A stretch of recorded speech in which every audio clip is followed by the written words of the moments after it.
What up, people? What's good? Salute.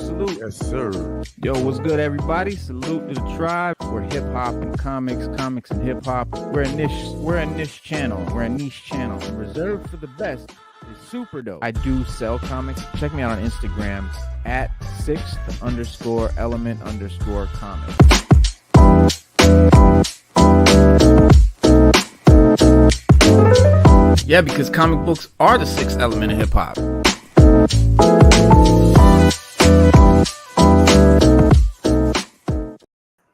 Yes, sir. What's going on? Sixth element of hip hop. You were in the right place, even though it looks like it says the Source Awards, because we are here, man. We talking about, there we go, Wu-Tang, an American Saga, and Mandalorian. Stu Dog, what's good in the building? Peace. We are.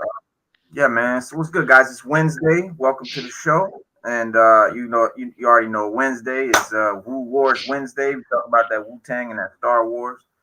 And we had two totally different episodes today, man. I think, Stu, I don't know if you got to watch them both. Mando was not the best. And Wu-Tang was actually decent. I actually really liked the Wu-Tang one. It's one of my favorite albums that they covered is the Iron Man joint, and super inspirational for hip hop and comics, right? Iron Man, Tony Stark's, Ghostface, all of that good stuff. One of the biggest inspirations. No, I like this one better. All right, so but we get into all that. We're gonna chop all that up. We got a lot of details on that.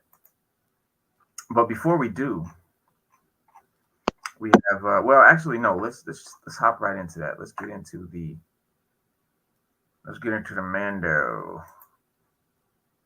Mandalorian. You saw it, right, Stu? The pirates, the yo ho ho, what was it called? What was it called? Something about pirates. It's called the Pirate. It's just called the Pirate. Just the Pirate. That's it. Pirate, yeah. Just the Pirate. Nothing else in the tail. Just and Pirate. The Pirate. That's it. And sometimes, you just want to see a good old Star Wars. Episode 5 of the Mandalorian's third season is meat and potatoes Star Wars, but it is Star Wars goodness. And it's all kind of, fun and all that, entertaining adventures and good stuff like that. The skirmish for Navarro that we're seeing go on definitely delivers everything you'd want from a classic good and, good versus evil Star Wars battle, all that good stuff.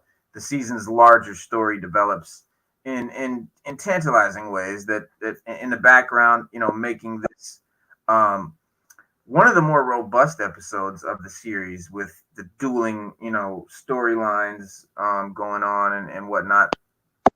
But the fight over control of Navarro between Gorian Shard and his pirates and Grief Karga and his people is simple to understand. It's and pretty effective here. And thanks to a great performance by Carl Weathers and some cursory backstory that makes the issue between the former associates feel at least a little personal, and it would have been nice to see more of Shard on the show, partly because of how cool his design is, but his fiery send off is appropriately grand nonetheless. But I don't know. Not everybody feels that way. The whole pirate thing, some people find very corny. I personally at first was like, they're just ripping off Pirates of the Caribbean, like with no shame. Not even, we first saw the guy with the seaweed. I mean, that's clearly a blatant ripoff of the pirate in Caribbean with the tentacles that hangs down. I mean, he looks exactly the same. Pirates of the Caribbean is Disney, right? Isn't it Disney's Pirates of the Caribbean? Yeah, because Disney owns that. Yeah, Disney owns that property. Yeah, they own Pirates. Right. So the fact that Disney's Star Wars is using pirates is really, I think, bad form. I think it's not the best. I don't know. It's just kind of like, really, Disney. That's what you're gonna do. You're gonna pull out your Pirates of the Caribbean, honestly. And the reason I say it like that is because I think we talked about this when we first saw these pirates. We talked about space pirates, the Ice Pirates movie, and space pirates. The Ravagers from Guardians of the Galaxy are a great example of space pirates. Space pirates is a great concept, but none of those, not in one of them, are you gonna see a fucking guy with a peg leg, a skull and crossbones on his hat, an eye patch, or a fucking parrot on his shoulder. And this episode almost had those things. So that's where I'm a little bit not loving it. But if you can put all that aside and not worry about all that, then yes, it is a great episode. It's never been a show with a lot of complicated continuity or mythology. At least in comparison to other Star Wars stories, in comparison to Star Wars stories that are dealing with the Force and Jedi and the Sith and all these, and political intrigue and Andor and all these things.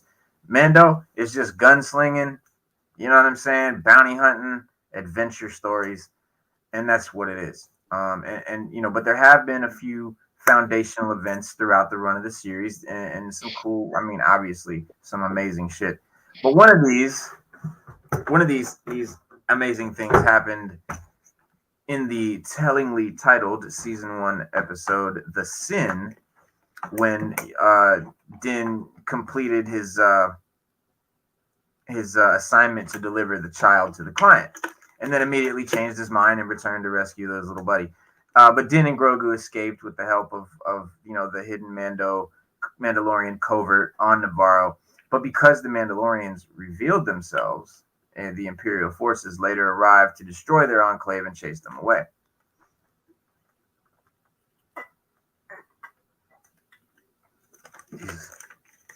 This week's episode revisits that story and gives us, gives it a happier ending, I guess. This is that show. And as the Mandalorians return to Navarro to save its citizenry from the pirates and are rewarded with their own territory to live openly on. And granted, given that Din and Bo-Katan joined this covert specifically to hide out from the Imperial remnant, reemerging from the underground may not be the smartest idea. But hey, there's only 3 episodes left in the season. The show's creator, Jon Favreau, and has started moving everything into place for the finale. And perhaps because Favreau has to hustle to move the story along, the pirate is unusually disjointed as a chapter of The Mandalorian, even by the standards of this season, in which nearly every episode has sometimes bounced awkwardly between multiple plot lines and it's almost an episodic season. I mean, the series, these episodes are almost completely separate from each other, but pretty much all of the major season 3 elements are put back into play here.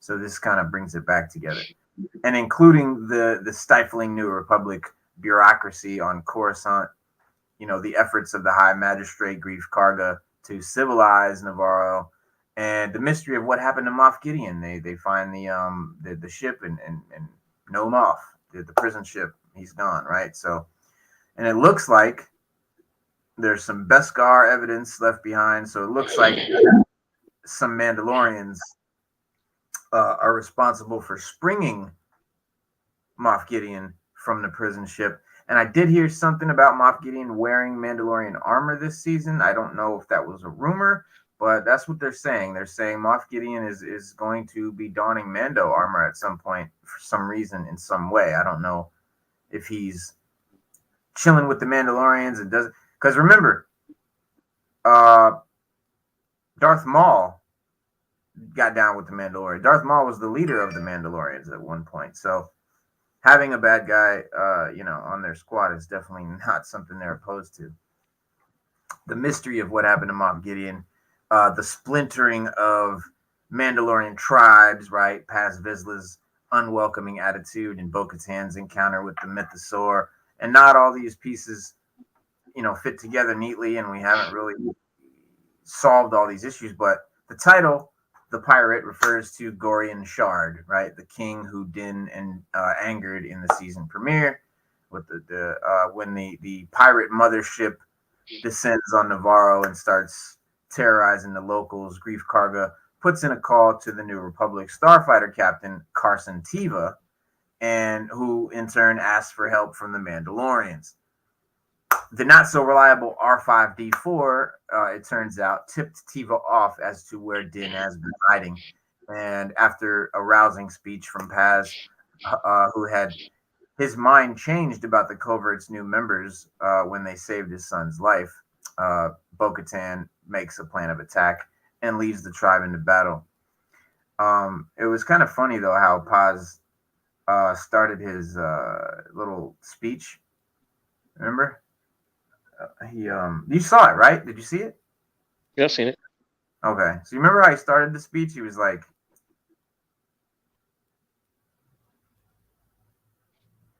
he was basically saying like that, fuck these guys, and we don't rock like that, and blah blah blah, and all the Mandalorians are like, yeah, yeah, and they're like talking, and then mid speech he changes and he's like, why should we help these guys, and why should we blah blah blah, and they're like, yeah, rah, rah. And then he goes, because we're Mandalorians, that's why, because blah, blah, and then he flips, and then the Mandalorians are like, yeah, yeah, yeah.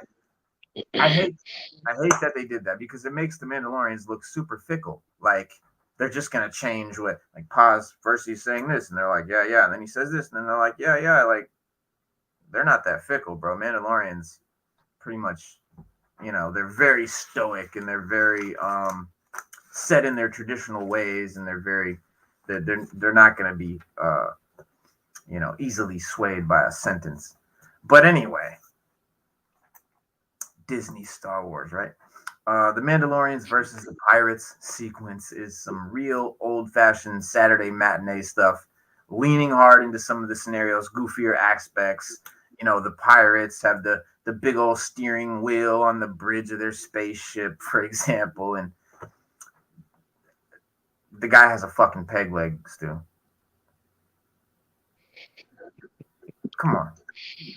Fucking got a peg leg and I'm like, all right, bro. Like they didn't have to do it that cornily. Like who is this show?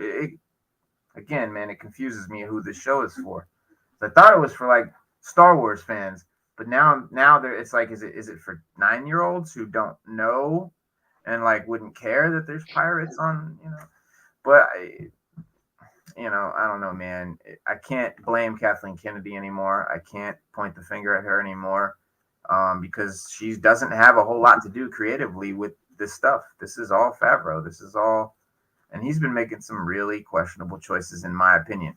Now, some of these gung-ho Star Wars fans who just love everything that Disney and Star Wars puts out, no matter what, if it's crap or not, they loved Book of Boba Fett. They loved Obi-Wan. They love every single thing, which I don't get how you can like it all. I don't see how you can like Book of Boba Fett and like Andor. I don't see how one person could like both things. But it just seems like anything they shove down your throat, some people just take it and they're just happy. And they're just like, give me another one. And that's why we keep getting these shit products. And I think it sucks because Marvel and Star Wars and these big companies, they're going to start, they do it all the time. They blame the fans. They blame the fans for saying like, superhero movie fatigue. People aren't watching what you call them anymore. Hold on, let me fix my mic. It might be kind of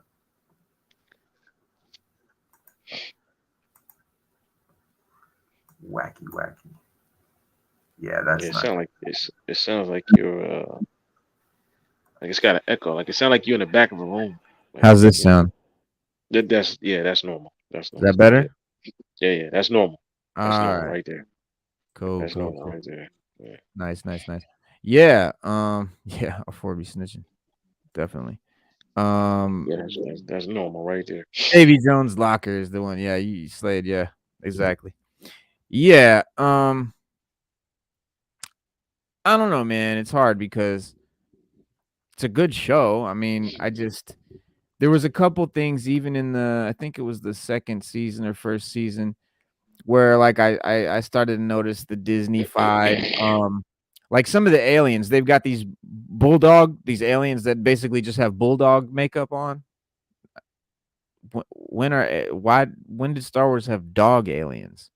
Well, what are you doing here? What is this? The bulldog aliens. I really don't get that. And then but it seems like that's all Disney knows how to do. Like every single alien that's been created by Disney Star Wars has been an anthropomorphic animal into an alien, right? They even had like a T-Rex head alien. They had it's just really bad designs that they come up with. Star Wars didn't.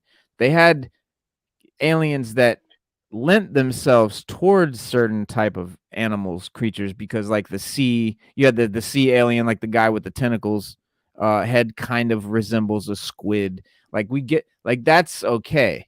But when you're literally just looks like Halloween bulldog makeup, it's like what are we doing here? But I have heard that the budgets that these guys are really being Yeah, I heard. real, Yeah, yeah, yeah, real yeah. I heard their stingy budgets are real limited. But because they the got new the CEO money and they're just promised. being Yeah, the stingy new with it. CEO promised that they were going to get more money. So maybe next Right. season. I don't know. Hmm. Oh man. But ultimately, these the pirates, when they take over Navarro, and they're sort of bullying the servers in the saloon, while the half destroyed droid just like bouncing into the wall and bumping into shit, and all very cartoonish, all very cartoonish. Not really in like the worst way though. It's not. It's kind of cool. Like I kind of know what I did is I was like, okay, let me dial it back. You got to watch this from the perspective of like you're watching a comic book or you're watching a cartoon turned into live action. Like Bo-Katan takes off her Mandalorian helmet and her hair is still perfect. You That's been notice happening all season. all season. I've been saying that all season. I've been like, damn, I can see putting it on, but taking it off. Right. Mm. Her should be sticking up and fucked up all over the place. But on like Clone Wars or any cartoon, she takes her helmet off. Of course, her hair just stays, normal how it is. So once I started to look at it that way, then I was able to appreciate it more and have fun with it. And like, okay, because if you try to take it too seriously, you'll be pissed off. But ultimately, these Outer Rim Buccaneers, of course, are no match for the Mandalorians, who really are excellent at their jobs. And between Paz's enormous Gatling cannon and Din Djarin's N1, our heroes easily overwhelm the bad guys, as all of Navarro's weird little creatures cheer them on. And then, after Karga offers the covert some land to live on, the armorer decides that in order to restore Mandalore to its former glory, this new enclave needs to be open to all Mandalorians, no matter how they interpret the way. So, all inclusive, right? Very much inclusive, very much equality. And it doesn't matter, if you don't follow the rules, because you just do it your own way. It's a very millennial way of looking at it. And the armorer's embrace of multiculturalism uh definitely seems abrupt, but it does lead to a nice scene where her and Bo-Katan, as they bond over their memories of the grand old forge on Mandalore, and come to an understanding about what it meant when the princess saw the mythosaur. Because the armor is like, I always understood the mythosaur to be a legend, you know, but you seem like you really seen the shit. So she was, in a move that shocks the covert, the armorer urges Bo-Katan to take off her helmet and just live how she wants to live, right? Because it's all about equality and it's all about letting people just be whoever they are, arguing that to unite their people, they're going to need someone who walks both worlds, which, Bo-Katan wore a helmet for like 3 days, so now she walks both worlds. I don't know how that means she walks both worlds because she hung out with them for like an afternoon, but the pacing of the episode's back half, from the pirate fight to the Bo-Katan helmet comes off, is very snappy in a great way. But this chapter does take a little while to get into gear, because before the Mandalorians enter the picture, there's this whole extended detour on Coruscant where Tiva is frustrated that no one sees the danger of letting the non-chartered Navarro fall to pirates or to the Imperial remnant. And Tiva does not trust the likes of the New Republic's Elia Kane, whom he recognizes as part of the amnesty program, and secretly still loyal to the Empire. And the Coruscant scenes feel like they were meant to match the broader tone of the pirate scenes, given the little bits of comic business between the ineffective between the ineffective Colonel Tuttle, played by Tim Meadows, which was it was weird to see Tim Meadows there, kind of not taking it very seriously and kind of ruining the scene, and one of his office droids, but compared to the slyer satire of this season's the Covert episode, this, again, the humor falls very flat. It's just not funny. It seems like Tim Meadows is doing a Saturday Night Live skit, basically.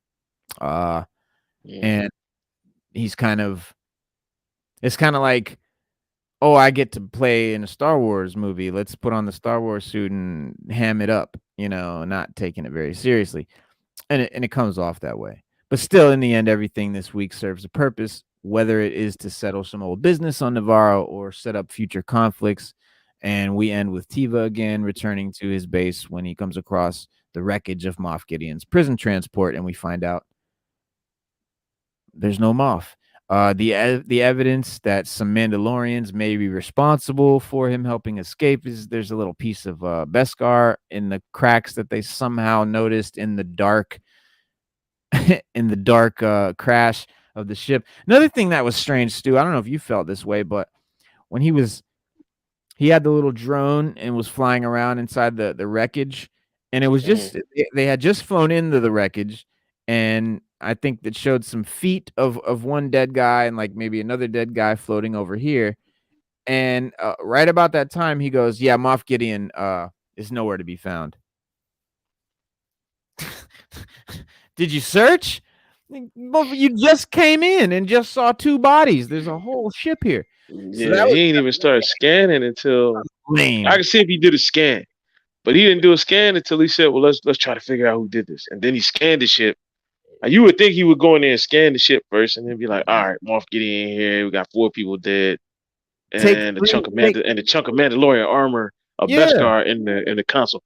I could get with, but to just be like, well, he didn't even take the time. He didn't even take the time to look at the scan or anything. I mean, even if he, if he were to run a scan for life forms or whatever, it's going to show no life forms because everybody's dead.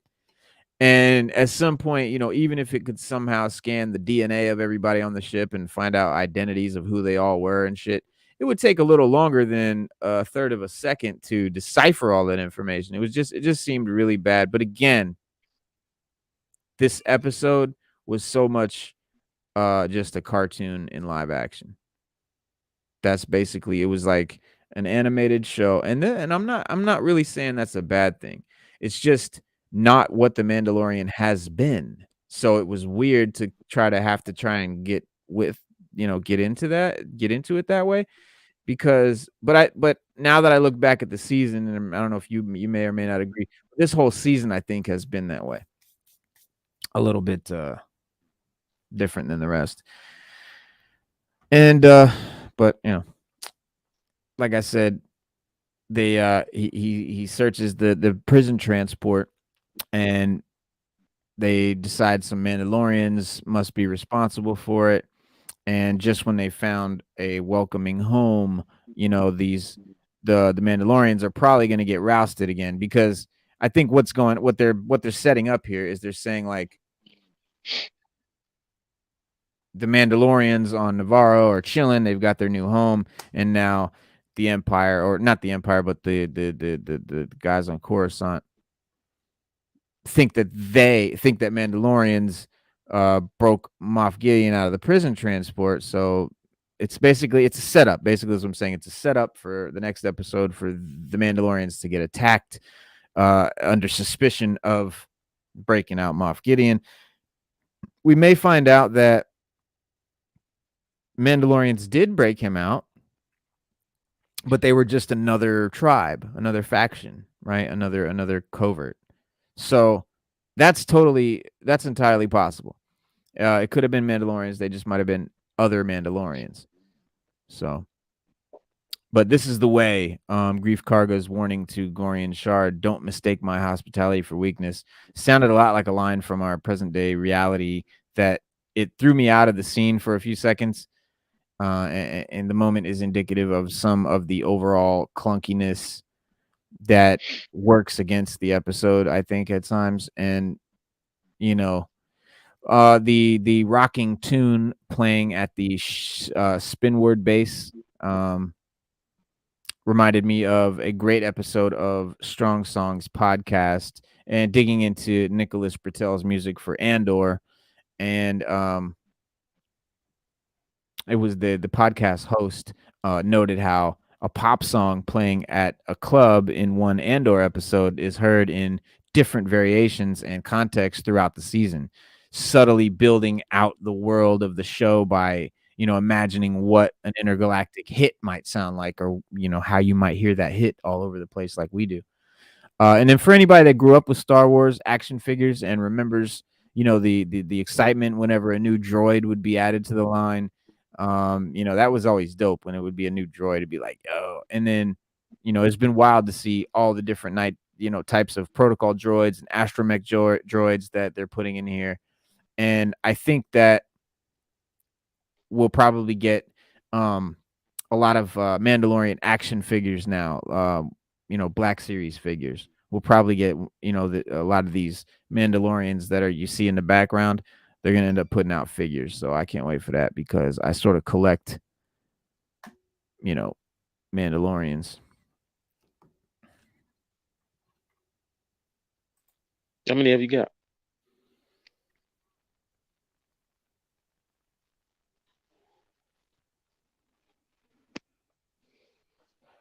Just 6 right now. Oh, okay. 6 Mandalorians. I got Mando, Boba Fett, Bo-Katan. I got the gunner, Paz Vizsla.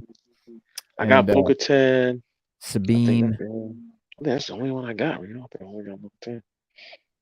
Yeah, they got Bo-Katan. They got the other chick that was with her in when we first met her, and the other female Mandalorian with the long black hair, and the dude that was with them. They got those 3. They've got the armorer I still need to get, and they've got one with like spikes on the top of his helmet, like a Zabrak would have. So that one I want to get, but those are like $70 because you can only get them, from collectors and shit now, because they're not selling anymore. But overall, man, it was a decent episode. Overall, if you can get past the pirate stuff, if you don't mind the pirate stuff, then you're cool. Some people couldn't watch this episode. I know people who turned it off after, like, as soon as they started to see the Davy Jones pirate, they turned it off. They didn't even finish it. So it's Are you serious? Like, people just yeah, bro. People I know, I like personally know someone that did not watch this episode, couldn't watch it. So some people just really are turned off by pirates and shit, or just the fact that it's like, putting those pirates in Star Wars. It's like, I don't know, think of something else. Like, it's like if ninjas, like we're gonna have ninjas come into Star Wars, or I don't know, firemen from like Right. Brooklyn or something. Like just people, just a complete out of something that has nothing to do with Star Wars. Let's just sort of wedge it into Star Wars. Really makes no sense. There's never been space pirates that look like Pirates of the Caribbean in Star Wars. If they were going to do a pirate show, Dave Filoni. It's the Clone Wars. The Clone Wars show has a pirate. Why didn't we get those pirates? Oh, because they don't look like Johnny Depp. They don't look like Johnny Depp. They don't look like Jack Sparrow. That's why they weren't doing the Jack Sparrow outfit. I mean, and people don't like that shit, man. One thing I did like though was really cool was seeing Zeb. That was fucking. I was really. Yeah, I was tripping when Zed walked up to the counter and started talking. I was like, yo. Because he looked really good. Like, I was really blown away at how good he looked. Looked just like I thought he was going to go with him. I thought he was going to go with him to Coruscant or something. Yeah. Me too.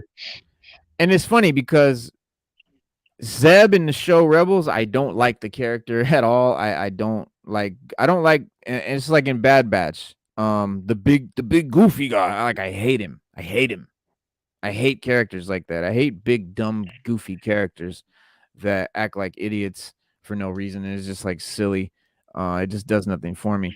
And so, but it's funny because like, and I even hate his design on Rebels. I hated the way Zeb looked at first. I was like, this because it's a concept for it's an early Wookiee concept. That was one of the early prototype designs for the Wookiee.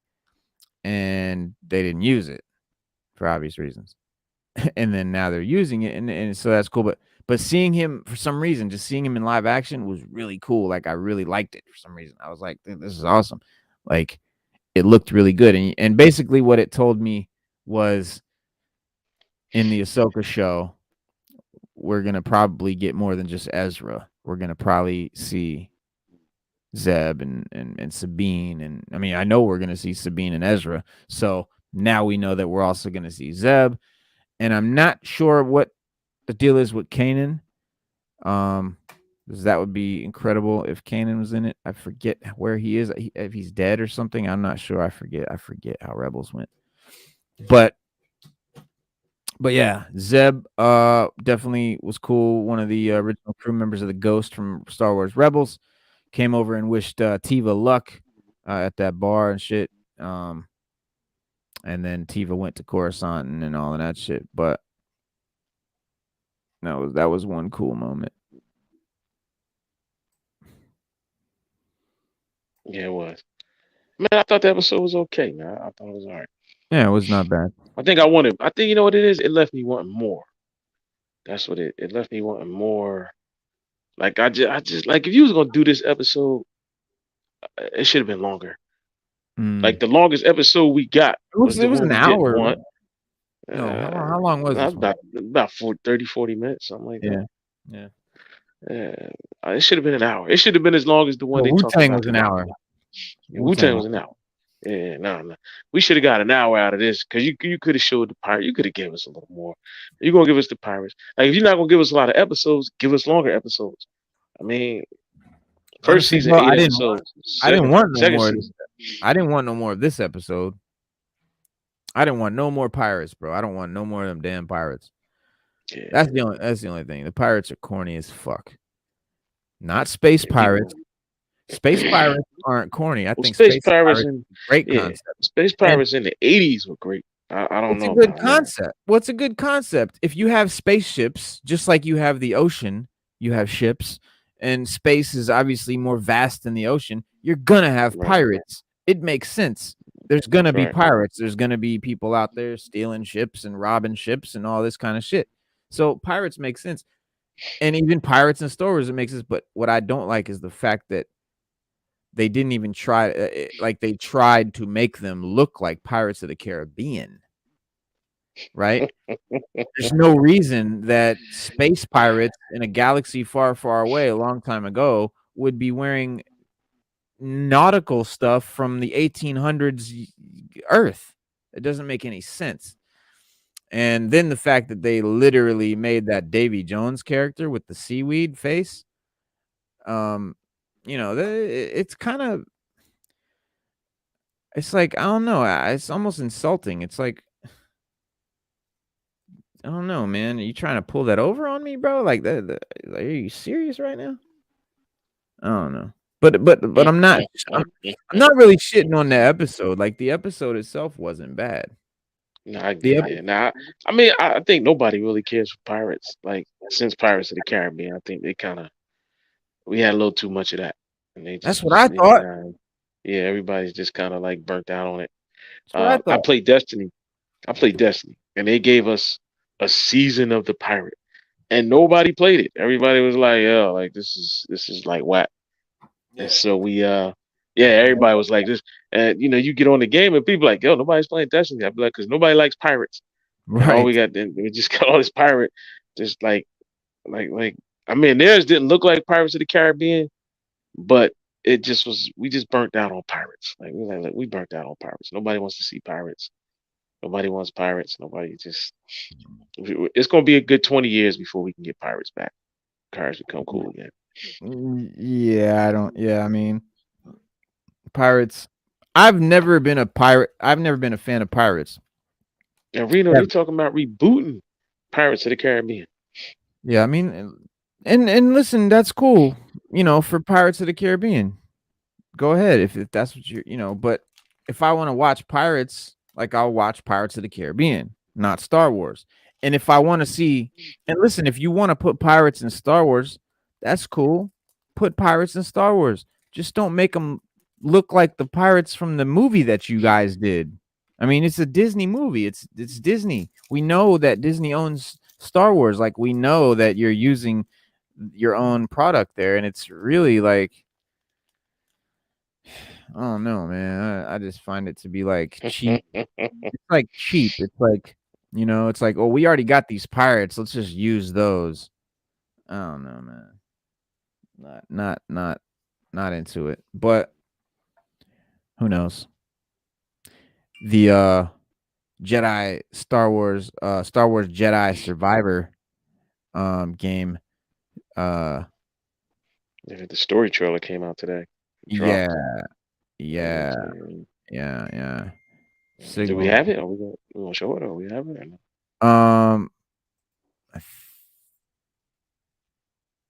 No, it's not ready. Wait a minute.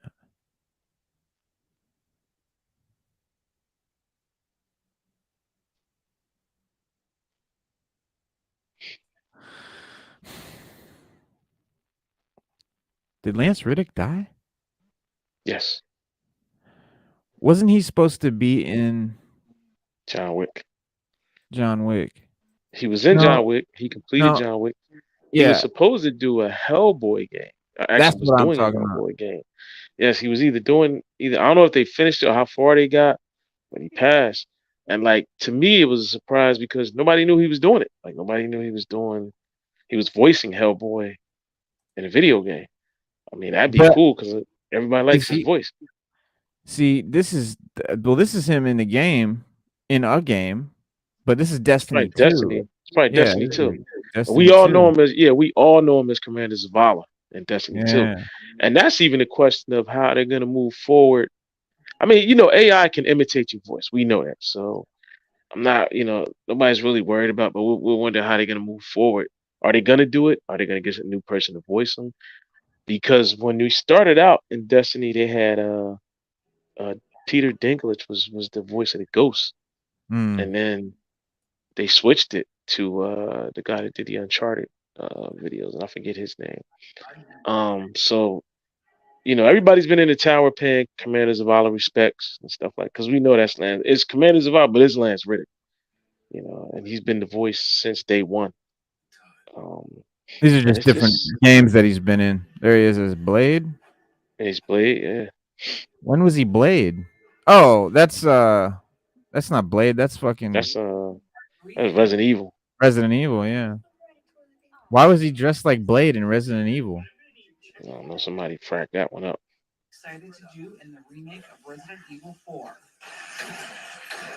What?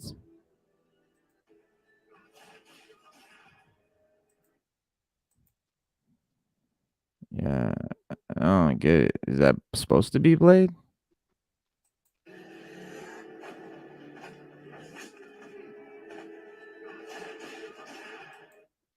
Mm. No, but yeah, that's what you were telling me about the Hellboy game. Mm. Yeah, supposedly he was doing a Hellboy game, and that game is still supposedly coming out. I don't know if it's this year, next year, whatever. Um, but I guess they were keeping it under wrap until at least a lot of video game announcements come in June. If you don't get it in January, you'll see it in June. And the thing that everybody was surprised about was that he was doing a Hellboy game, and they kept a lid on that.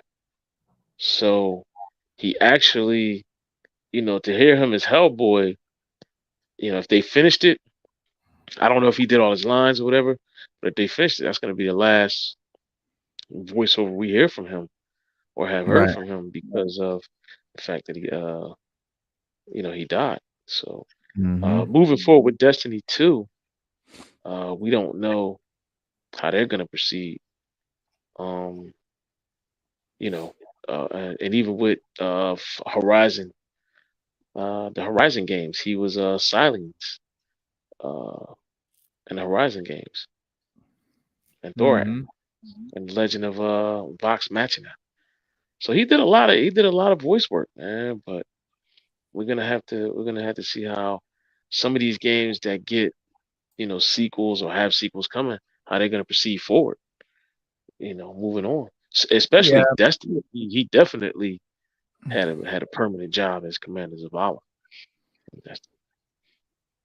Yeah, the Jedi Survivor they're talking about, or the Star Wars Jedi series, making that a trilogy. Basically, doing a third one. But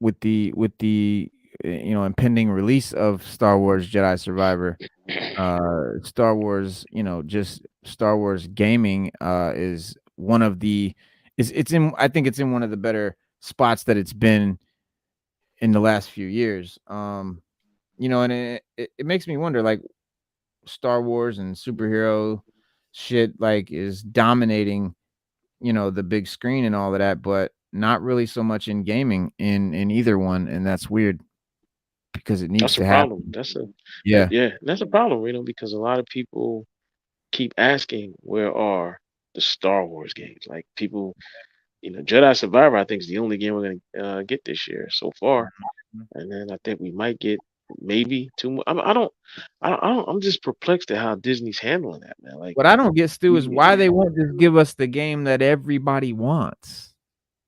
Everybody wants Knights of the Old Republic remake. Everybody wants this game. Why are you refusing to make this game? I don't get it. Because it's Disney. Disney has it, and that's why. Anybody else would have made it. We also want a Mandalorian game. Can't get one of those either. So, but we'll see what Disney does. He usually makes lots of games. They usually make their movies into games. That's why I don't get why they're not. Well, think about it. Think of all the Disney games. Every Disney cartoon has a game. Nemo and fucking, Aladdin. Doesn't matter. Every Disney cartoon has a game to it. Right. Whether they're good or bad, they get a game. Yeah, they mostly all suck, but they got a game. No, you're right. They mostly all. You're right. You are right about that. But they just not giving us anything lately, man. I don't even know what that's about. Why they won't give us any more Star Wars? Like we're not getting and when they bring them out and they're good, people play them. They literally play them. They literally pick them up. They play them. They They do what they got to do. Yeah. But I guess EA held the license exclusively, Yeah. and then they took it away from them exclusively. So we asked the question: why take the game away from EA exclusively, I'm so glad they which we did. all wanted, right? Which we all wanted anyway. But Mhm. why take the game? Why take it away, the propriety? But then you don't give it out to nobody else to do anything with. Like you don't, you know what I mean? Like you don't say, hey, we want to do a Mandalorian game. You think you guys can make that happen? You can go to Ubisoft. Um, Well, you here's can the thing. go to When these companies, like when these movies and stuff, they go to they're like, hey, game developers, we want you to make a game for our movie. Then the game developers are like, okay, they hire some guys who come and work on this project, and they work on the game and blah blah blah. And that's why the games always suck, because they're not passion projects. The developers don't care about them. The developers didn't have the idea to make them. They're just going through the motions of making a game, making Ratatouille, make it a game. Okay, we make it a game, and then we give it to you. And it's like, I don't want them to like order games that way. But it's like developers, these game developers, it's on the developers to be like, hey, Star Wars, we want to make a game for you. The guys that have supposed to have been making Knights of the Old Republic, 3 times that game has been picked up by a developer, started to be worked on, and something happens and they stop working on it. Now, I don't know if it's because the game's actually so dope that it's hard for them to actually make it again, or what, but there's really no fucking rhyme or reason behind it. There's really nothing that makes sense. There's just no reason why this game has not been made yet. It's like they're fully capable of making the game. Everybody right. wants the game. They are allowed to make the game. Why aren't they making the game? And Disney. we can't Gotta get be an on Disney. It's gotta be on Disney. But it's not. It's absolutely not on Disney. It's on the developers. These game developers, the game developers that were making, and I'm talking specifically about one game. I'm talking about Coder. Knights of the Old Republic has been shut down by the developers who were actually making it. No one You else talking about shut them Knights? down. Yeah, Knights. I couldn't tell you. I don't have an answer. All thing I can tell you is if they do make it and they make it good the way they're supposed, or you make a lot of money. It win Game of the Year. But For sure. I I don't know why they have it. I can't understand why they don't want to make it or didn't want to make it, because I know my son I mean, played they that game. tried. Oh, yeah, he They loved that game. tried. They tried to make it a few times, but they can't. Like something keeps happening and they have some issue that happens and they can't complete it for whatever reason. Or the actual people working on it have some personal disagreement and they fall out and it cancels the project. It's always some weird thing that really, I mean, I get that it's always a different reason and all that. Like, I don't think there's a conspiracy why they're not making the game or anything. And I don't think like Disney's stopping anyone from making the game or anything. It's just like, fucking make the game already, dude. Like somebody needs to, and maybe this is because the game developers don't love the game. Because I know me, if I'm a game developer and I love Knights of the Old Republic, I'm gonna make it. Nobody's gonna tell me I can't. I'm gonna make it. So I guess nobody likes the game enough to make it. That's the only thing that I can figure. If they liked the game enough, they'd make it. And that's what I don't get. That's why I'm confused. This game is considered one of the best, if not the best game ever made. It's widely loved. There's just no reason. I mean, it's not like a niche game. It's not like a game that only certain people like. It's like Ocarina of Time, Knights of the Old Republic, greatest games ever made type shit in gaming communities. So it's just weird. It's just really bizarre that no developer has really just picked it up and fucking finished the goddamn thing. Because lots of people have picked it up. There's nobody fucking finishes it.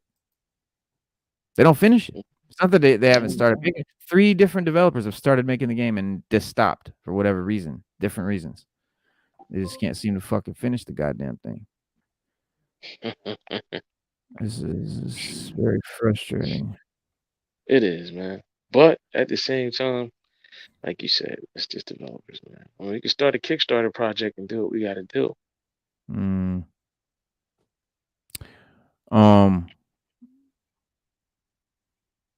Wow, nice. Wu-Tang. Grogu's got his Wu-Tang. I got my Wu-Tang Grogu on. Wu-Tang and American Saga. Let's talk about it. Let's get it. This episode was After the Smoke is Clear, which is a name of a Iron Man song. And Ghostface basically reflects on the sacrifices of his past, things like that, dealing with the outcome of his artistic success and things like that. RZA wants to take a different approach for the Clan's second group album, but he's looking for a new sound. But one of the great things that I loved about this episode, there was an interview with Ghost. I forget who he was talking to, and he said he was telling a story about how when Adelphonics came to the studio and shit, he got in a shootout while they were in his van, and yeah, he got in a shootout with Adelphonics in the van. He said that one of the guys, like one of the old heads, was like pulling out his pocket knife and shit, like, "I'ma cut him, motherfucker." And it was funny, but in this episode, that's what they show. They show the Delphonics come, and it's not a van in the show, it's a car. He's in the car driving, and there's this car that he's been seeing through the whole episode. It's been like creeping him, stalking him and shit. And they're driving down the road, and there's this great scene when they're playing the beat. Ghost puts on the beat for After the Smoke is Clear, and that's the one where they like, ooh, ooh, that shit. And so the beat comes on, and they start harmonizing, doing that shit, and it's like, yo, because it's the real Delphonics. It's not actors, it's the real Delphonics in the car.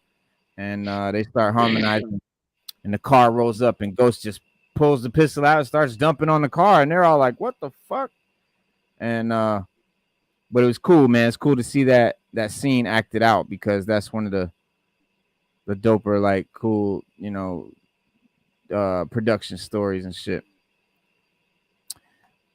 But it was a good episode, man. You got Power doing big things with Wu-Wear, and that's just blowing up. RZA discovering a new sound. He gets a new instrument. I forget what that instrument's called. They use it in country music a lot. It looks like the neck of a guitar, but it lays down flat. And he's got like the whammy bar that's called a slide, and he slides it up and down the neck, and it makes that wah wah wah wah sound. And so he plays with that instrument, makes the beat to that song, After the Smoke is Clear. It's a dope track. Let me see. What else happened in the episode? What else happened, Stu? Did you see it? Yeah, I checked it out. Yeah. Let me see. RZA. No, not RZA. Okay, they talked about the Delphonics, and then Iron Man. They talked about RZA, but in the real world, a lot of the Wu-Tang members, not getting off subject, say that was kind of like RZA's downfall with the beats, that he started playing instruments. Like he started getting into like instruments, and like they were saying how they did one album, RZA came in with a whole band. Like he came in, and I think it was Wu-Tang. What was the one? Octagon or whatever that one? Oh, the 8 diagrams? The 8 diagrams, yeah. They said during 8 diagrams, he came in with a whole band. Like he had damn near a whole orchestra. Like they were playing instruments and all. Yeah, they don't get on that on this episode. This episode, they're just talking about before he made the double album, way back. This before he bringing the band. I know that was just I know that was just going. You know what I mean? I was just going. I think it's something else that happened on this episode, though. I mean, it was an alright episode. It wasn't like a lot to really for me, it wasn't a lot to really. Do you remember like, anything that happened on the episode? Nah, it wasn't a lot for me to geek out on, man. I mean, Yeah, I know they did Tony's album and all. Like, I like that, but it wasn't like the other ones before, man. It was powerful. Like, I like the way they do that kind of like that what you call it, that allegories. yeah, I like that, man. I think Yeah. I'm addicted to that now, man. Like, you know, like after watching that, it's hard to go to like a regular episode and then, you know, watch it and, you know, and then be like, all right, this is cool. Yeah, I like It's the hard. regular ones too, though. I like them both. I like them, but I like them, but I like the other ones more. Yeah, they did 3. I don't know. I like the Raekwon one. The Jizza one was kind of whack. The ODB one was like goofy. But I would have liked to see them make one of those out of this one. That would have been dope. But yeah, that would definitely been dope. I guess nobody really showed up tonight. I just got it's just the regulars in here. You guys just hanging out, man. So I thought we was gonna have a lot of people in here tonight, but it's cool. We'll just bust out this video right here. So this is Supreme Clientele. This is RZA's favorite album that he did. It's my favorite Ghost album, and Ghost is my favorite rapper. So this is one of my favorite albums. And I haven't watched this video, but this is supposedly the story behind the album Supreme Clientele. Let's check it out. The year is 2000 and Ghostface Killah is 4 years removed from releasing his debut album Iron Man, which was released in October of 1996. That album will peak at number 2 on the Billboard 200 charts, selling 156,000 copies. Can y'all hear that pretty clear? Yeah, it's clear. It's real clear. In his first week. Before Supreme Clientele, Ghostface will be going through a lot in his life, including a near-death experience that led him to the country of Benin in Africa. This is where the early stages of Supreme Clientele were written and was the birth of what many consider to be one of the greatest rap albums of all time. Yeah. But before I get more into the video, I would first like to thank you guys for coming to see this. If you like the content, you should like, comment, and subscribe to help the channel grow. Also, follow my Instagram too. That would comment down below your favorite song. Without further ado, swing by Hardee's for new hand-breaded. Fuck you.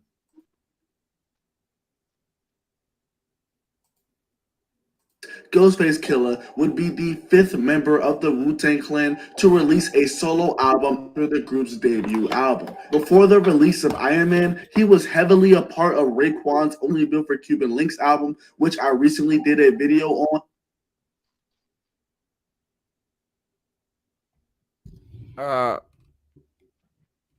Well, he just said, yeah, he did do the Only Built for Cuban Links album. But he just said that. What he said Ghostface was the 5th member to have a solo album after 36 Chambers. I think so, yeah, because the first 3 was Meth. They dropped in the order of Meth. Well, we know it's Meth, Dirty, Cuban Links, and Liquid Sword. Jizza dropped the album, and Yeah, then you had Cuban Links. Cuban Links dropped. That was 5. Oh, you know what I'm missing? I'm missing ODB. It was ODB Meth, ODB, the Purple Tape, Iron Man, and then it was Meth, ODB, Purple Tape, Jizza, then Iron Man. Jizza. So yeah, Iron Man, ODB, Purple Tape, Jizza, Iron Man. And then Iron Man. Yep, that's exactly how they fell. They fell just like that. Yep. As a matter of fact, Old Dirty and Jizza's joints kind of dropped. They dropped in the same year, I think. They kind of dropped like back to back, because we had a little bit of a wait in between. What you call it? Jizza and Raekwon's came out kind of the same. It was kind of ODB and Meth's came out first, because ODB's came out. They came out first. I remember when they dropped. RZA, I think, because I bought Tape and Liquid Swords, like pretty much, they came out like a couple months apart. I think the Purple Tape and then Liquid Swords. Purple Tape and Liquid Swords. Yeah, the Purple Tape and Liquid Swords, I think, both came out in the same year, in I think in 95. I know the Purple Tape came out in 95. When did Liquid Swords come out?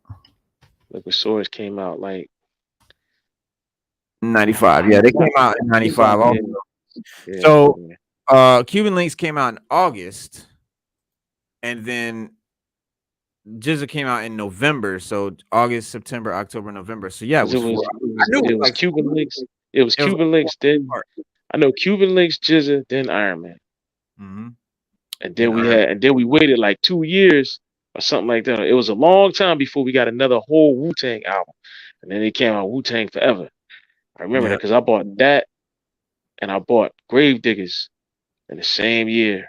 I remember they came out the same year, that Gravediggers, that second album, because that second Gravediggers album was way hotter than the first one. And I remember I loved that one better.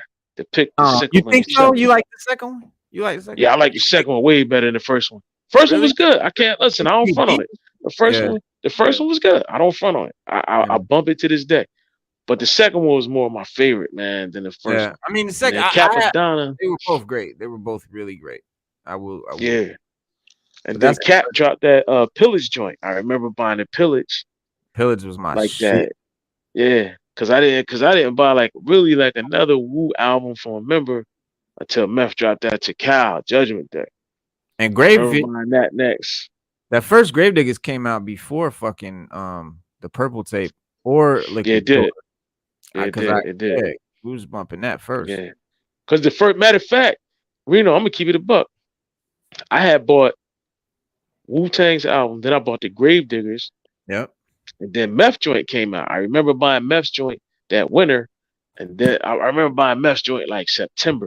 And I bought Earl Dirty's like a little bit after that, maybe like December, January, something like that. Because I remember when I bought it, there was a guy I worked with, and he said he liked it, but he thought Earl Dirty was being too silly on the album. And he said that kind of turned him off a little bit. But I was like, man, that's Old Dirty. That's Old Dirty. Yeah, that's Old Dirty, right? Because when Cuban Links dropped, like that, you don't like Old Dirty. Yeah, because when Cuban Links dropped, that kind of took me by storm. Because I didn't know it dropped on the day it dropped. And I heard somebody playing it. Because, back then you hear people driving by. I was like, yo, what is these jokers listening to? It sound like the Woo. Yeah. I called my boy up and he was like, yeah, you ain't get that Cuban Links? I was like, no, I didn't know it was out. And I ran to the mall because I bought my copy from FYE. I jetted to the mall and went and got it. And I remember I got mine in the mall too in Camelot. Yeah, because I remember when I bought Liquid Swords, I didn't know Liquid Swords dropped when it did. That kind of dropped under the radar too. And after I bought it, that's when I started seeing commercials for it. Because I didn't even know that joint was out. When I bought that Iron Man. Summer of '95 was crazy. A lot of music came out. Yeah, a lot of music came out in '95. And it was like right before school. It was right before school started that year for me because I was in high school in '95. That was when I graduated. So that school started that year. That tape had came out like a few weeks before school started. So when school started, I came in with the Purple Tape. You know what I'm saying? That shit was banging. And then right before Christmas that winter, the fucking Liquid Swords dropped, bro, and you couldn't tell me nothing. You couldn't tell me nothing either. That dropped under the radar for me, but I went and got that piece. I went and got that from the mall too. I had them both because that when that came out, it was sort of mushed, in a 4-month period. But for me, I'm 16, I think at this time. I'm 16 years old. So when you're 16, when you're a teenager, bro, and that's just funny. I've been watching it with my son. Like when you're a teenager, every year is like dog years. Like every year is like 7 fucking years. That's true. Like think about it. Think about like a 15-year-old hanging out with a 17-year-old. That don't even look right. That's like crazy. And because they don't jive. Like every year is a big because you're growing, you're changing, you're developing. So every year is like so. Basically, what I'm saying is those 4 months for me was a long time. It seemed like a really long time. between those two albums coming out. It was just 4 months. And Yeah. once I had them two, that's all that you heard. That's all I had in my tape deck was those two. And I'll put them shits in, and that shit'll flip, and I put the other one in. And that's all you ever heard in my shit was Liquid Swords and Purple Tape that whole year, bro. That whole matter of fact, really, that and then all through 96, Ghostface and then Biggie and Pac. That's it. Yep, same thing. Yep. And then you got RZA. He dropped Bobby Digital like 98. I bought Capadonna, Method Man, Was it 98? and Bobby Digital. No, that was all 98. I remember that. I remember that perfectly because I liked the Pillage, and then when I bought the Cal 2000, I was like, ah. But then I bought Bobby Digital, and I was like, all right, we back rocking again. And then it took a while because we hadn't heard an album from GZA since Liquid Swords, and then he dropped Beneath the Surface. And I remember that I bought that, and then I bought Old Dirty, that Nigga Please. I bought that. They both came out the same year. They both came out the same year because I liked it. I liked both of those albums. Like, the only problem I had with that album is I couldn't go in the record store and ask for it properly. Like, let me get that new Old Dirty joint. Let me get that new Old Dirty joint. No, please. Like, what? No, please. What? Get that nigga, please. Give me the nigga, please, man. Please. Yeah. But yeah, that was the Rick James. He had the Rick James suit, because then after that, Reno, I remember buying because in 99, Reno, I also bought Red and Meth, the blackout joint. 99, I also bought Uncontrolled Substance, and I'm gonna tell you, and Golden Arms, and I'm gonna tell you why I remember that so well. I'm gonna keep it a buck with you because I always wanted to hear Inspector Duck and You Got on an album solo, like a solo joint. And it took so long. You talking from 95 to 99, like 5 years. We ain't hear no albums from them, man. Like, we ain't hear nothing. You know what I'm saying? And the first Wu-Tang joint I ever heard with All I Wanted was in the 36 Champs. That was 93. So you like, damn, from 93 to like 99, I ain't hear nothing from these jokers, like nothing. And then You Got dropped Golden Arms, and I love that album. Uncontrolled Substance, loved it. I didn't fuck with Golden Arms.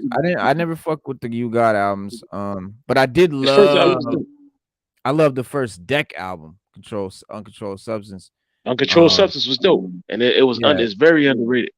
That's one of the most underrated. Yeah, that was a dope album. That was mad dope. That's when I proved to motherfuckers that Deck was the premier top lyricist in the fucking clan, and nobody fucking believed me. Nobody believe you. Nobody will believe you. But I remember my brother used to say that. My brother used to be like, "No, that Inspector Deck. He that boy." My brother used to because my brother was the one put me up on the Wu. He came home with the single, and he was like, "Yo, you gotta hear this joint, man." He's like, "You gotta hear this." I was like, "Well, what's up?" He's like, "Bro, you got it." And he played. We just kept flipping it over, playing it over, and we played Method Man, Protecting That. Method Man, Protecting That. We just kept flipping it over. Because then after that, I bought RZA, The Way of the Samurai, the Ghost Dog soundtrack. Yes. Tight. That was tight. And I'm going to keep it a buck. I slept on that and the Mobilarity. That's why I remember that. That year I remember real well because I slept on the Mobilarity. And one of my boys kept telling me, like, yo, man, that Mobilarity is tight. And I was like, man, you sure? He was like, I said, man, I don't know, man. I said I heard a couple of tracks, which I did on mixtapes, and I was like, man, maybe I wasn't feeling all. He's like, just go get it. Mobilarity, it grows on you. It does, and that's what happened. Yep. Yeah, Mobilarity. He gave me. My wife brought me a Mobilarity when that shit came out. Yeah, she brought me a Mobilarity when that shit came. She picked me up from work one day, and she had that shit bumping, and I'm like, babe, what's this? She's like, yeah, I got you something. I'm like, what's this? And we bumped that Mobilarity, bro. That shit is a story. It's dope because he takes the Godfather 3 and see a Mobilarity is like a play on the Godfather 3, the it is Immorality or whatever they called it. And so that whole Godfather 3 the business, the Vatican, and he's doing all the skits and the rap Vatican Bank and all of this shit. You know, it's funny. Because he also came out with the Vatican. Remember, he came out with the Vatican mixtape around that time. Right. That's what that's from. Yeah, but Immobilarity is dope. People slept on Immobilarity. I slept on Immobilarity. I ain't gonna lie. Diamond Story. I also slept on that. But then you got 2000 Reno. We had reason why I remember 2000 so well, because that's when I bought the W. And I liked it, the W. Supreme Clientele. Because I bought Supreme Clientele and I was like, damn, it's joint hot. That came out 2000. And then they dropped the W. W hit and Capadonna, the yin and the yang. I was just like, the production just wasn't there. It's kind of like a 50-50 album for me. No, I wasn't feeling that. I'm gonna keep it a feeling it either. I wasn't feeling that. I wasn't feeling the only Cap album that I really do bump is the Pillage. Is the Pillage. That's what everybody bumped. Everybody bumped the Pillage. And Cap had a lot of albums. Cap had a lot of albums, but the Pillage is his best work, man. But it's not. I'm not saying I won't only listen to Cap's The Pillage, because I forgot though. I do listen to his newest, that new one that he did. Man, where is this shit? Yeah, he did a new one. It was. But then you got Bulletproof Wallace. Oh man, that's a that came out. Bulletproof Wallace came out on me under the radar.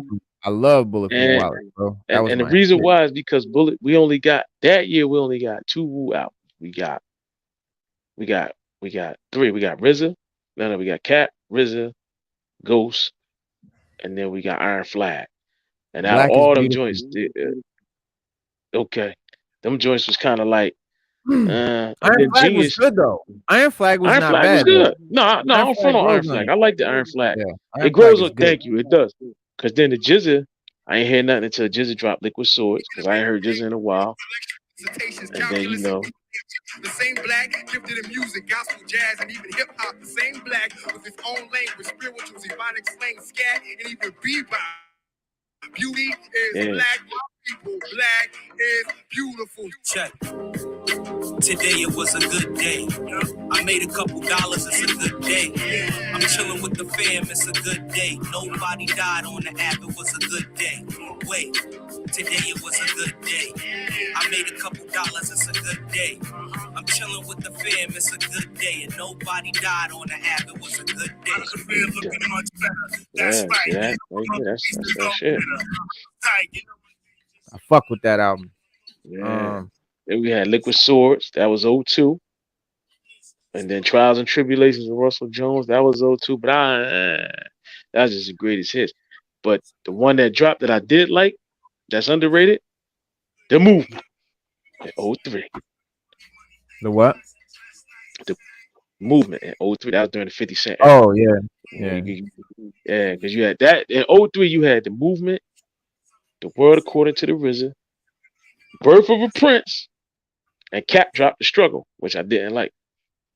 And then Lex Diamond's Story came out of 03 as well. And I liked that. I was on Lex Diamond's Story. What Ray dropped that I really fucked with was The Wild. The Wild is one of my favorite. Listen, go back to The Wild, because a lot of people forgot about The Wild, and The Wild got some tracks on it, bro. It do. The Wild got some tracks. The Wild and the Purple Tape 2. He did the Purple Tape 2. That was hot. Cuban Links 2. That was good. Wu Massacre. Don't forget Wu Massacre. Wu Massacre was hot. Meth, Ghost, and Ray. Don't forget Theodore Unit. That was hot. Yeah. Cream Team. Now, it got kind of funky in 05 because they started really branching out. That's when Muggs did that joint with the Genius. Grandmasters. That's a very underrated, under the radar album. You got to be a Wu fan to even know about it. And then that's when because remember Ghostface dropped Fish Scales in 06. Yeah. And then that's when like Master Killer and all them started coming out. Inspector Deck had dropped Resident Patient. Method Man dropped 4321. You got More Fish. I think Ghost did a live joint in there somewhere. Yeah. Oh, Afro Samurai soundtrack. My joint. That's my joint. Ghost had that 12 Reasons to Die, which has the comic book, which That was dope. I right got that. there. I got both of them. I Phenomenal. got both versions. I got both versions of that album. They got a brown But paperback version of the album too. one of his best albums that was up there with Bulletproof Wallets was Big Doe Rehab. Yeah, I ain't really feeling Big Doe Rehab. Big Doe Rehab is one of his best Nah, I albums. like the big. That shit No, came I out liked in it. I 07. liked the Big Doe Rehab. I didn't like Ghost Dini, the Wizard of Poetry. I Oh wasn't feeling yeah. it. Yeah. No, I like the Big Doe Rehab was dope. Big Doe That Rehab is was fire, bro. that was Trust dope. me. Yeah, I didn't like Ghost Dini. I take that back. I retract that statement. Ghost I liked Dini. it. I liked it. Yeah, I didn't really, like Ghost Dini. I wasn't I digging didn't. Ghost Dini. Yeah, I didn't really fucking get super into Ghost Dini because I'm not really a super duper R&B guy, like Ghostface is. But Bulletproof Wallace, the Pretty Tony album, of course, Fish Scale and Big Doe Rehab. But then Ghost Dini came out. But that was just his own project. Ghost Dini was something that Ghost did because he wanted to do as like He a wanted passion to do that. project. Yeah, he said that. His Yeah, he said own. he always wanted. That's Yep. his favorite album that he did. He loves that the most. Yeah, which he is loved that. crazy. Yeah. I But like Apollo Kids. I thought Apollo Kids Apollo was super Kids, hot.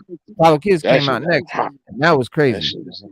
Apollo Kids was Challenge great. versus Wu-Tang was hot. Wu And Block then was the 12 hottest Reasons thing I Why. had.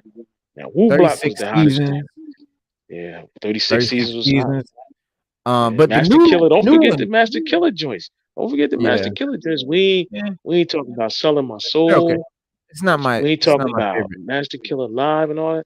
The Master Killer joints was hot. The Master Killer, the You God, and Keynote Speaker was hot. they're not really my favorite That's hot. albums. Keynote Speaker was hot. Yeah, But I didn't really. like You Godzilla and the Hillside Scramblers. That was whack. I'm gonna say it here on the air. And I'm a Wu fan, but I can't say that was whack. Yeah, I mean, but they I'm had gonna a tell lot you of what Ghost did shine on. Ghost did shine Reno on. And this is another underrated album from him. That Bad Not Good. When he hooked up with them, Sour Soul, when he hooked up with Sour Soul and Ghostface, that Bad Not Good, Sour Soul, that album underrated. Ghost, very underrated. Well, I mean, yeah, and then you gotta talk about his shit with Czarface. You gotta talk about his shit with Doom, with MF Doom. You talking about with Ghost. That? Yeah, Czarface, Ghostface with Czarface. I got all the Czarface. I got every album Czarface ever made. I got every album they ever made. Every last one. Yeah, I got all those joints. Yeah, don't forget the Lost Tapes. Ghostface Killer, the Lost Tapes was hot. Meth Lab was probably the best album I heard by Meth. When you want to talk about more in the modern time, like now, Meth Lab was probably the best album I heard by Meth in a long time. I can't even lie and say it wasn't. Yeah. Oh, in a long time? Yeah. In a long time. Yeah, that was the best. That was the best album I heard by him. Yeah. Bad. Cooks, Bad Good was dope. It was dope, bro. Yeah. It was dope. Yeah, Cooks like Ghost Dini. Ghost love Ghost Dini. Yeah, Ghost love Ghost Dini. Yeah, I couldn't dig. I didn't dig Ghost. Well, Ghost Dini. You talking about Wizard of Poetry? Yeah. Yeah, Wizard of Poetry. That's why I said I retract that. I like the Big Doe Rehab. That was hot. Bam. But Ghost Dini, I didn't like. That shit is crazy. They got the Czarface action figure for $100. It's like a glow in the dark shit. I've been trying to find one of those. I've been trying to find one of those for years. If I ever find one, I'm gonna get it. And I don't want to buy it off of eBay either. But if I have to, I will. But I'm trying not to. Look, this is the one that I want though. Damn, and they $170. My God, sold out everywhere. Mint on card. No, you can't find this. You can't find this. Yeah. I've been looking for it. I'm gonna get one. I ain't gonna need it. The only way you get one of these is you're gonna pay some asshole who scalped it. And but listen, I can't even say that because the thing is this: Doom is you know what I'm saying, a big part of this too. You know, MF Doom has a lot to do with this too. So anything to do with Doom right now is going through the roof. You know what I'm saying? Yeah, that's true. You got Doom and Czarface. That shit. Czarface meets Metalface. Phenomenal. Yeah, I got that album. I got every album Czarface ever made. Every last one. Singles and everything. I got not the same EPs, beat tapes. I bought everything they made. It was about to break up for they were getting ready to break up for a minute, and then I guess they reconciled, and then they started dropping more music. Inspector Deck was saying it was something about the direction of the music, because one of those albums they came out with was kind of real commercially, and I don't think Deck was feeling it, and they had like a little Twitter war over it, man, where then the music stopped, and then he came out and was like, oh, everything's good now, and then they dropped that little commercial joint, and then they went back to the hardcore hip hop. They did the Czarface with MF Doom, and But yeah, man, I got to drop out right now. Well, L7 and Esoteric, they fuck with Doom. They do. Debut album. Before the release of Iron Man, he was heavily a part of Raekwon's Only Built for Cuban Links album, which I recently did a video on, link in the description. Before the release of Iron Man, Ghostface Killah was under a lot of pressure because prior to that point, every member that dropped before him had a good or classic album. The albums that came before him were Method Man's The Cow, ODB's Return to the 36 Chambers, The Dirty Version, Raekwon's Only Built for Cuban Links, and GZA's Liquid Swords. I think that RZA should get a lot more credit for his run during this time, but even if things were going very well for the clan, they would run into some huge problems. By the late 90s, it seemed as if the Wu-Tang Clan were running out of steam. Capadonna released his debut album, The Pillage, in March of 1998. Method Man released The Cow 2000 Judgment Day in November of 1998. RZA released his debut album, Bobby Digital, in November of 1998. GZA released Beneath Earth in June of 1999. ODB released his sophomore album in September of 1999. You Gotta released his debut album, Golden Arms Redemption, in October of 1999. Inspector Deck finally released his debut album in October of 1999, which was Uncontrolled Substance, and Raekwon released his sophomore album in November of 1999. Now, numbers-wise, most of these did pretty decent. I believe the only platinum album from all of these is Method Man's, and the rest went gold except You Gods and Inspector Deck's. With that being said, though, a lot of those albums, although some did good, some aren't held in the highest regard when it comes to Wu albums. They weren't on the level of a Liquid Swords or Only Built for Cuban Links to many people. For instance, Inspector Deck's album suffered severely because of two floods that occurred that ultimately changed Wu-Tang and rap history. Raekwon's sophomore album is commonly referred to as a major sophomore slump compared to his first album, but those are just two examples. It should also be noted that the Wu-Tang Clan as a crew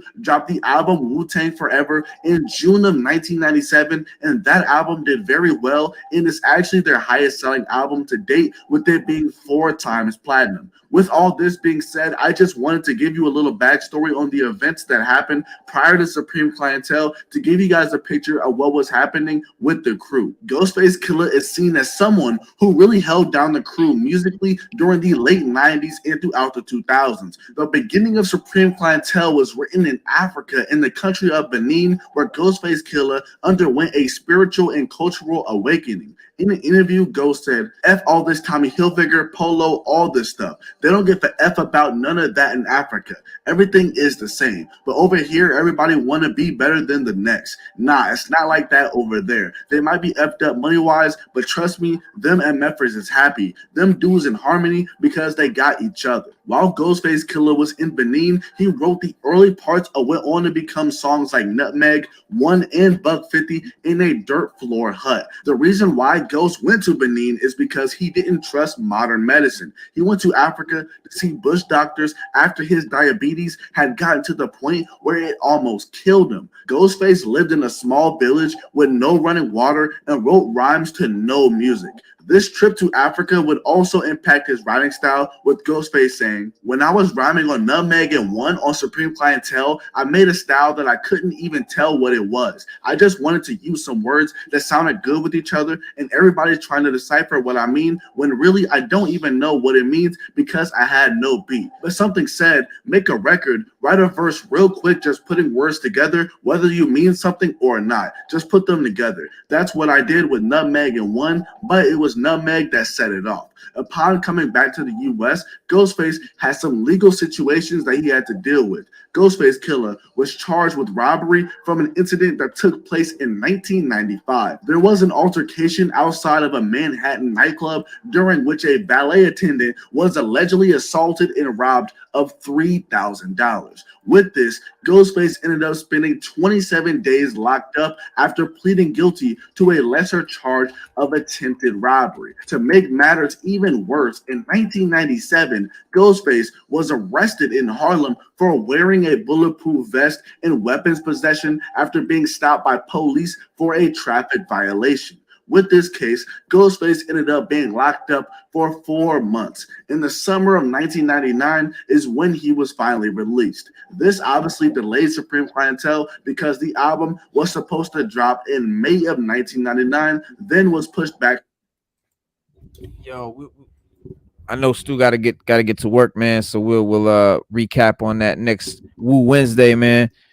And finish that joint. But y'all can finish the joint if you want to go check it out. You know what I'm saying? Shout out to Clout Cancun on YouTube.